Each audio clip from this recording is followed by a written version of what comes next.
Les 7 vieillards. À Victor Hugo. Fourmillante cité, cité pleine de rêves, où le spectre en plein jour raccroche le passant. Les mystères partout coulent comme des sèves dans les canaux étroits du colosse puissant. Un matin, cependant que dans la triste rue, les maisons dont la brume allongeait la hauteur simulaient les deux quais d'une rivière accrue, et que, décor semblable à l'âme de l'acteur, un brouillard sale et jaune inondait tout l'espace.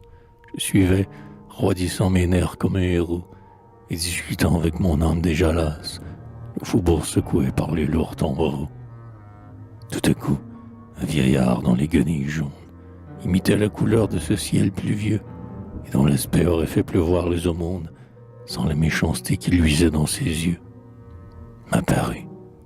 On eût dit sa prunelle trempée dans le fiel, son regard aiguisait les frimas, et sa barbe à longs poils, roide comme une épée, se projetait, pareille à celle de Judas. Il n'était pas voûté, mais cassé, son échine, faisant avec sa jambe un parfait angle droit, si bien que son bâton, parachevant sa mine, lui donnait la tournure et le pas maladroit. D'un quadrupède infirme ou d'un juif à 3 pattes, dans la neige et la boue il allait s'empêtrant, comme s'il écrasait des morts sous ses savates, hostile à l'univers plutôt qu'indifférent. Son pareil le suivait, barbe, œil, dos, bâton, loques.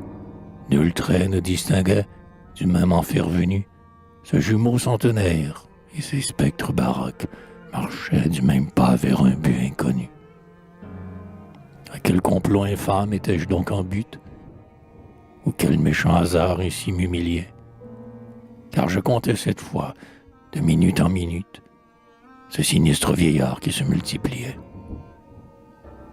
Que celui-là qui rit de mon inquiétude et qui n'est pas saisi d'un frisson fraternel, songe bien que malgré tant de décrépitude, c'est cette monstre hideux avait l'air éternel.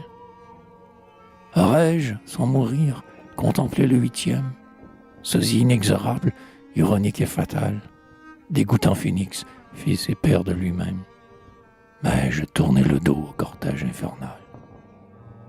Exaspéré, comme un ivrogne qui voit double, je rentrai, je fermai ma porte, épouvanté, malade et morfondu, l'esprit fiévreux et trouble, blessé par le mystère et par l'absurdité. Vainement ma raison voulait prendre la barre, la tempête en jouant déroutait ses efforts, et mon âme dansait, vieille gabarre, sans mât, sur une mer monstrueuse et sans bord.